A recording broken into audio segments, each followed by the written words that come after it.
Welcome to Interactive Messages module inside Templates. In Notifyy, here, you'll find two options, List Message and Reply button. Let's begin with List Message. Click on Create List Message. A pop-up will appear where you can enter all the required fields, like the message name, header, and body. Scroll down to add your sections. Each section can have rows, and you can create up to 10 rows in total. On the right side, you'll see a live preview showing exactly how the message will look on WhatsApp.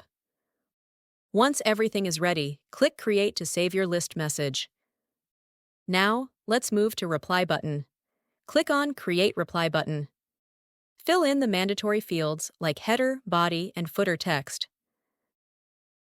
Then scroll down to add your reply buttons. Here you can add up to 3 quick reply buttons. A live preview is also available on the right side, so you can check your setup instantly. Once complete, click Create to save your reply button.